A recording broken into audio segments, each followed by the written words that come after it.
the EWTN Global Catholic Radio Network presents Vatican Insider with Joan Lewis. Each week, Joan brings you news from inside the Vatican and the Church around the world, as well as interviews and answers to your questions. Now, here's the host of Vatican Insider, Joan Lewis.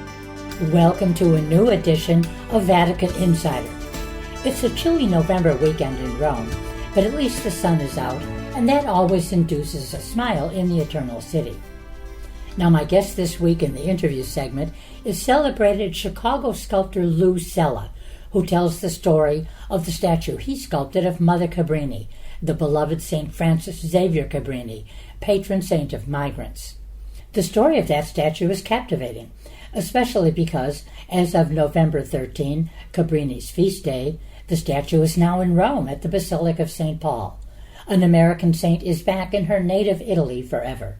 You will learn how Pope Francis received a miniature of Mother Cabrini, how the idea was born to have a statue here for the Holy Year and beyond, and what goes into shipping a 700-plus pound statue from Chicago to Rome. This week is part one of my interview with Lou. That's right after the news. And now the week's news headlines. Sunday, November 10th. At the Angelus, Pope Francis reiterated the Lord's call to rebuke and avoid hypocrisy, and to instead humbly serve with tenderness. He was reflecting on the Gospel reading according to St. Mark, which recounts Jesus' denunciation of hypocrisy in the Temple of Jerusalem. The scribes, said the Pope, held an important role within the community of Israel. While they read, transcribed, and interpreted the Scriptures, and were held in high regard, Francis lamented that beyond appearances, their behavior often did not correspond to what they taught. Also during the Angelus, Pope Francis praised the example of Father Jose Torres Padilla, co-founder of the Congregation of the Sisters of the Company of the Cross, beatified Saturday in Seville, Spain, by Cardinal Marcello Semeraro.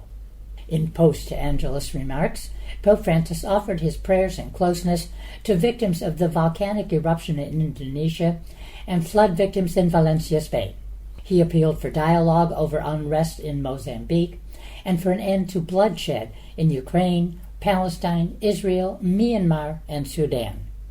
Also Sunday, Pope Francis, in a message to Archbishop Tommaso Caputo of Pompeii, the papal delegate for the Shrine of Our Lady of the Rosary, called for rediscovering the Rosary's ability to evangelize the Church. The Shrine is commemorating the 150th anniversary of the arrival of the revered image of Our Lady of the Rosary. The Rosary, wrote the Pope, a simple tool accessible to everyone, can support the renewed evangelization to which the Church is called today. Monday, November 11th. The Holy Father welcomed members of the U.S.-based Vatican, foundations and donors interested in Catholic activities, on the occasion of their pilgrimage, symposium, and retreat in Rome. He expressed his gratitude to this Catholic philanthropy network for its support for offices of the Holy See and for the quiet encouragement of many initiatives that enrich the life and apostolate of the Church in the United States. Francis said it was his wish that the network's spirit of solidarity and generous concern for others will always be nurtured by a sense of gratitude for the abundant gifts the Lord has bestowed upon us and an ever deeper experience of the transforming power of His love. Also Monday, Pope Francis met with members of a centuries-old Vatican institution that is charged with the maintenance and preservation of St. Peter's Basilica, the Fabbrica of San Pietro. He challenged them to use the latest technologies to help in their apostolate, and to do so in a proper and constructive way, as they certainly hold potential but are also ambivalent. If not, it is as if the frame becomes more important than the picture. St. Peter's Basilica is a living place of faith and history, he noted. For the millions of people who come from around the world, the Basilica must be a place where all feel welcome, those with faith and those seeking faith. The Fabbrica was founded on April 18, 1506, by Pope Julius II, who, earlier that same year, had established the Swiss Guards. Also Monday, Pope Francis met with the Holy Synod of the Malankara Mar Thoma Syrian Church marking an historic first visit to Rome and confirming the good relations of this ancient Oriental Indian church. Hailing the progress of the ecumenical dialogue between the two churches, the Pope reiterated that synodality and ecumenism are essential for a stronger Christian witness. Also November 11th, in an address to a delegation from the Italian Diocese of Aosta and the Canons Regular of Great St. Bernard, Pope Francis discussed the legacy of St. Bernard in Aosta, a mountainous region of northern Italy. He is the patron saint of mountaineers, travelers, and all those who live in the Alps. The Pope underscored how Bernard devoted his life to proclaiming peace, welcome, and harmony. Tuesday, November 12th. In a chirograph signed October 29th, Pope Francis issued a decree to expand the Vatican Apostolic Archive and the Apostolic Library, aiming to improve the management and preservation of assets and to provide additional space to support the institution's cultural missions. He also ordered the creation of a new commission to oversee the categorization of documents to be moved to the newly designated spaces, ensuring that the relocation process begins immediately and progresses with the expansion project. Wednesday, November 13th. Before the general audience, Pope Francis met with two French Catholic institutions based in Lyon that are involved in assisting and offering shelter to the homeless: the Foyer Notre-Dame de Sans-Abri and the Association of Friends of Gabriel José. He said their mission embodies God's gospel of love and mercy toward the suffering. Afterwards, at the general audience in St. Peter's Square, Pope Francis reflected on devotion to Mary, saying, "The Blessed Mother shows us Jesus. She always opens the door for us. The Madonna is the mother who takes us by the hand towards Jesus." He called on the faithful to turn to Mary, entrusting themselves to her and imitating her yes to the Lord. Francis suggested Mary can be known and read by everyone, for when she said yes to God, it was as if Mary said to God, "Here I am. I am a writing tablet. Let the writer write whatever he wishes. Let the Lord of all do with me what he wills." Also Wednesday, more than 20 countries across Europe have come together in Rome to participate in a conference dedicated to the Church's ongoing efforts to protect the most vulnerable. Pope Francis sent a letter to the participants praising the presence of those countries, even in the midst of war and conflict for some. He reminded them of their call to be peacemakers in the world and called their attendance an eloquent witness to unity and solidarity that transcends all borders. Thursday, November 14th. Pope Francis welcomed participants in a conference of the Vatican's Dicastery for the Causes of Saints, dedicated to two forms of canonized holiness, martyrdom and offering one's life. He told them martyrs are convincing witnesses to the beauty of the gospel. Since ancient times, he explained, believers in Jesus have held in great esteem those who paid personally with their very lives for their love for Christ and the Church. Even today, in many parts of the world, there are numerous martyrs who give their lives for Christ. In many cases, the Pope went on to say, Christianity is persecuted because, driven by faith in God, it defends justice, truth, peace, and the dignity of people. Also Thursday, after enduring months in captivity in Gaza, a group of Israeli hostages abducted by Hamas on October 7, 2023, were received by Pope Francis in the Vatican. 16 people, 10 women, 4 men, and 2 children, attended the meeting. One of the attendees presented the Pope with a football shirt with the name Tal Shoham, a family member taken hostage alongside his wife, children, mother-in-law, and other relatives. The Israeli embassy to the Holy See described the meeting as moving and said it showed the Pope's closeness to the victims. Friday, November 15th. Pope Francis met with members of Italy's National Confederation of Artisans and Small and Medium-Sized Enterprises, telling them that artisanship is very dear to me because it beautifully expresses the value of human labor. Artisanship, he said, is a tribute to creativity.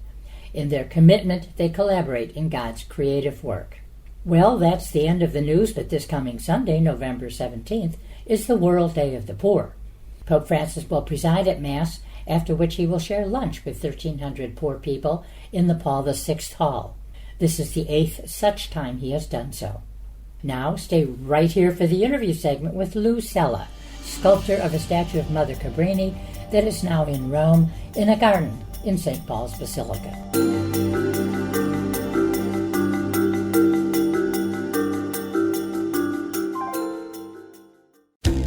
Mother Angelica had a simple goal when she began EWTN: to reach the world with the gospel message. Today, EWTN is the largest Catholic media organization in the world, broadcasting in multiple languages 24 hours a day, 7 days a week. We've never wavered from our mandate to proclaim the truth and majesty of the Catholic faith. Thank you for joining EWTN in this mission. This is Father Dwight Longenecker. Why do you need to go to confession? Well, it's easy to receive forgiveness for the things we've done wrong, but more importantly than that, one of the beauties of confession is that when we go to confession, we take responsibility for ourselves. Our world is besieged by those who feel entitled and want to blame others and expect others to do everything for them. When we go to confession, by God's help, we're saying, it's my job, it's my responsibility, I'm going to get on and do what I can to change myself and change the world with God's help. No prayer is useless. All prayer has power. If you say the rosary, it's real prayer because it's a mini scripture.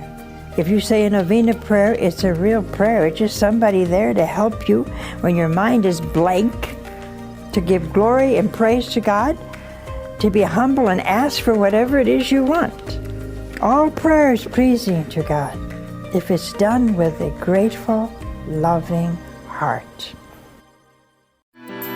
Welcome back to Vatican Insider. Here's Joan Lewis. Well, I want to welcome my listeners to another special edition of Vatican Insider, and it is always special, the interview segment, because of who my guest is.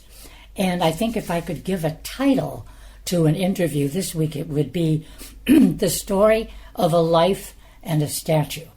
Because my guest today, a very good friend, a fellow Chicagoan, is Lou Cella, a very renowned scholar.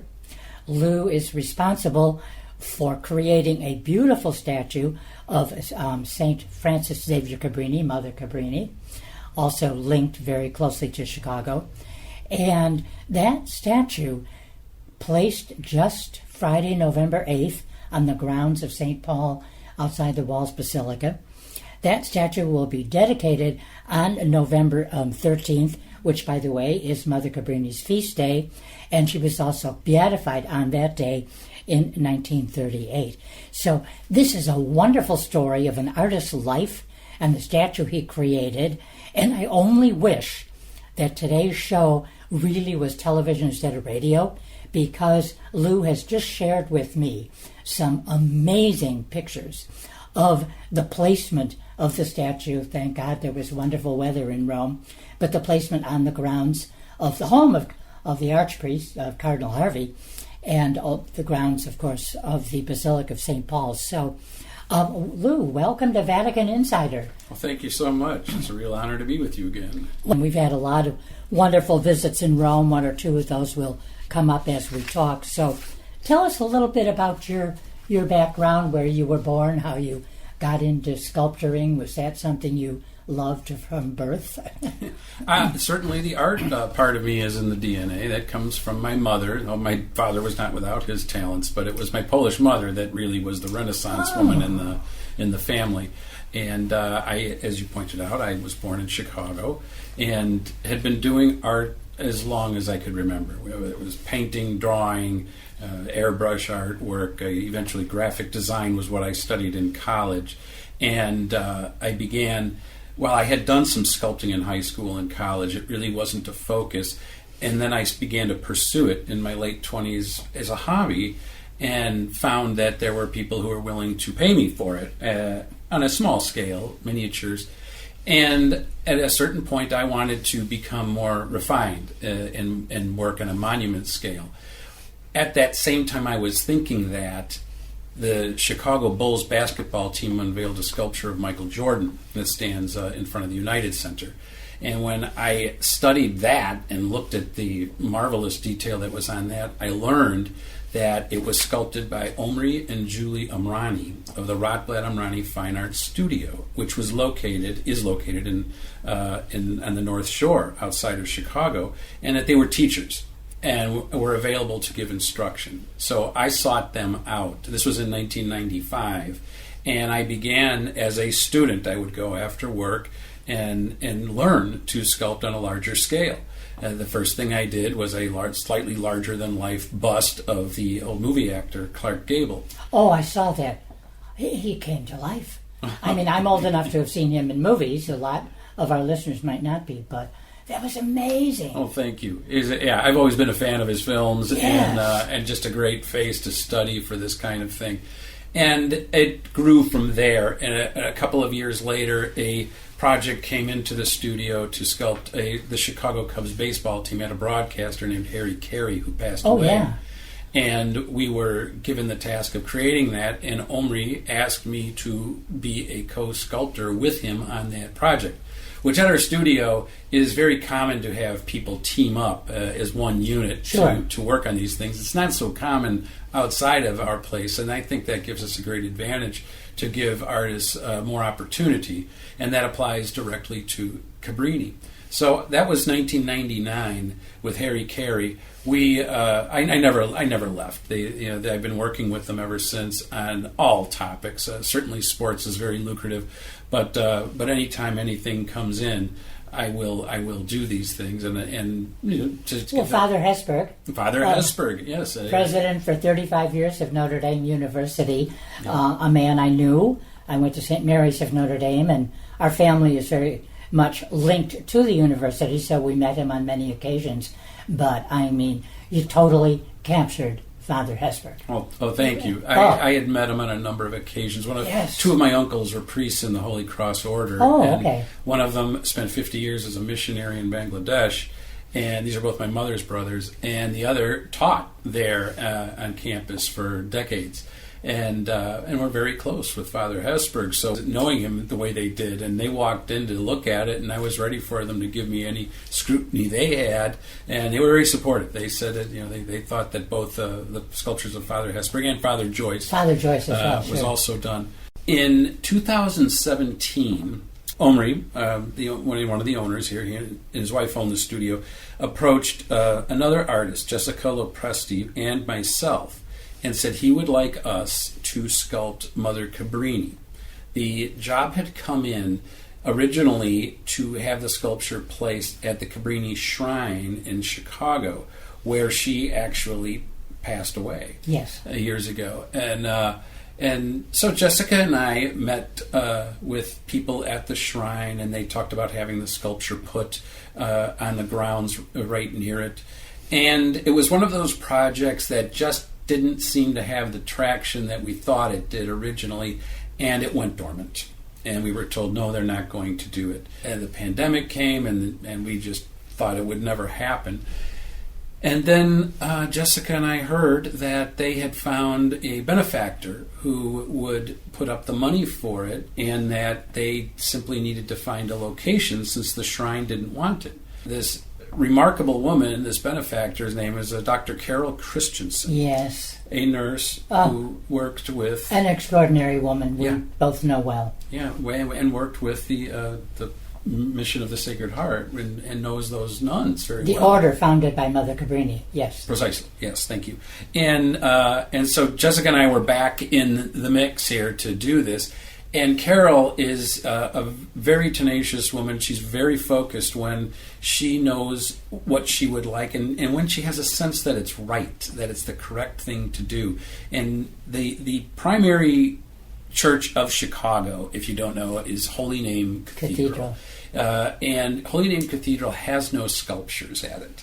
And she went there, speaking to the rector, Father Greg Sakowitz, and he said to her that, he said, I agreed to see you, I know what you want to do, and I respect what you're doing, but we simply do not have sculpture here at Holy Name Cathedral. I never knew that. Years ago they did, and then they did a renovation around 1970 when everything was being simplified and the icons were all being removed, and they have maintained that look to the building ever since, and so they have not placed anything like that there. I would have been the door is closed. Would have been my attitude once he said that. But not Carol. Not Carol. Not good old Carol. Carol said, Father, Mother Cabrini is America's saint. She is Chicago's saint. She lived in Chicago and she died here in Chicago at the shrine. Holy Name Cathedral is Chicago's church. If not here, then where? And she said his head went down, he kind of put his hands across his forehead, and then he looked up and turned to his assistant and said, Mark, find Carol a location here where we can put a sculpture of Mother Cabrini. That's impressive. Oh, of course. When Carol You're up wants against to a brick wall and you start kicking it in. and it was that quick. So we were ready to go right away. Jess and I worked beautifully together. The nuns at the shrine loaned us a habit that was worn at the same time as the Cabrini sisters. So it was the exact. It was one of their outfits. It wasn't hers specifically, but it was one of their. So the veil, the habit, even the sterling silver crucifix that they wore. We're all and the bow. The bow. We could see how the bow connected to the bonnet. It didn't actually go around the neck. It was under her chin, right? Yeah, precisely. Every order has their own significant something on a habit that identifies exactly who they are. So when you see that bow tie, you know it's her.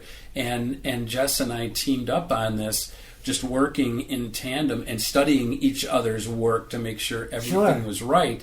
And the sculpting in clay actually all ended with the both of us putting in that checkerboard pattern that is in that sheer veil. Yes. And so when you see it, you will see thousands of these little squares that she and I were painstakingly refining every step of the way to get them in there. So, and they were done to scale of the actual veil, which, oh my gosh, had we not had this, we wouldn't have known. It would have looked very, very appropriate, but knowing exactly what it looked like. But you wanted to capture the Cabrini religious garment, which bespoke of who she was.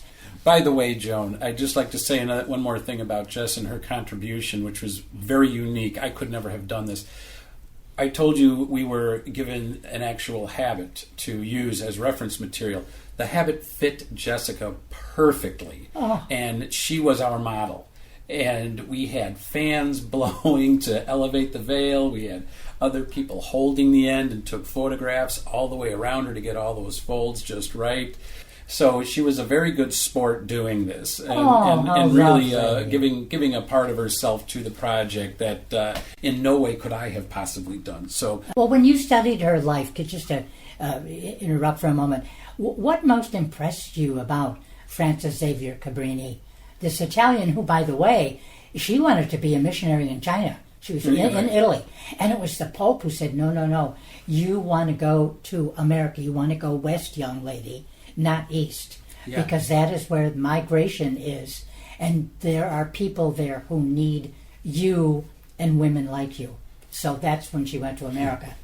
Well, we have felt all along that Carol had to be channeling the spirit of Mother every step of the way, because what struck me about her was Frances Cabrini knew what was right. She knew how to make progress and help people, and she would not take no for an answer. She knew there was a solution, and facing powerful men, wealthy men, who simply would not be helping create orphanages and hospitals for children, and lifting up the poor areas of New York and Chicago and just and helping all the other immigrants places. adjust to a new life. Exactly. So the fact that she was able to break down those barriers and constantly make this progress. That was what struck me more than anything else. Yeah. I mean, I could talk about her intense fear of water, and that did not stop her from crossing the ocean. Oh, how many times? Sure. I don't even know. And I don't think the ships at the time had good stabilizers. I wouldn't imagine So that. it would not have been a luxury cruise or anything else.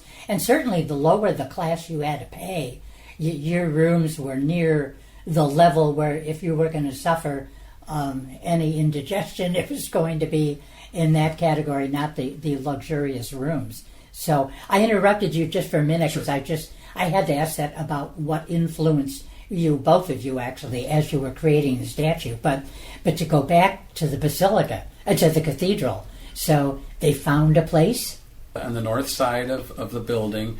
They created a lovely little area to with pavers, and placed it there, and it's nice. It's far enough off of State Street and in just a little bit. It doesn't interfere with the playground of the children's school there, and it immediately has become a gathering place for people who need to have the support of Mother. They come there, they leave flowers there.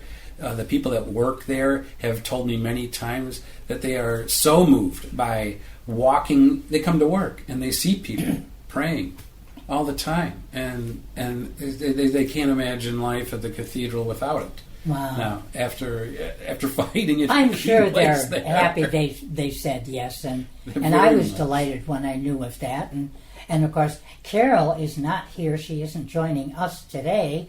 Will not be here for the dedication next week, simply because of a huge injury to a foot. But yeah. I know that she and I think Father Emil and perhaps yourself are thinking of, coming back for the Holy Year 2025. That's all the time we have today. But come back next weekend for part 2 of my conversation with celebrated Chicago sculptor Lou Cella, and the story he tells of the statue he made of the world's beloved Mother Cabrini, St. Francis Xavier Cabrini, a statue now in Rome at the Basilica of St. Paul. An American saint is back in her native Italy forever. For more information on these stories, or to check out Joan's blog and to ask her a question, go to EWTN.com. That's EWTN.com. Thanks for listening to Vatican Insider on the EWTN Global Catholic Radio Network.